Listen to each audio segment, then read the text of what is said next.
moi, je ne supporte pas les critiques. Alors là, pas du tout. Mais est-ce que du coup, toi, tu as rencontré déjà des cas où des personnes qui se sont tellement affichées que ça leur a porté préjudice?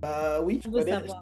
je connais une personne qui n'a pas été sage, une jeune demoiselle, d'ailleurs, qui a liké le post de Tiara Pro, donc peut-être elle est connectée. Et cette jeune demoiselle, donc elle a une conviction religieuse, hein, sans donner la conviction. Et elle disait qu'on était en pleine pause café et ils sont descendus, donc les collaborateurs dans mon équipe, et ils sont descendus aller discuter. Et après, je la vois remonter toute seule, mais avec le visage, la mine enfermée.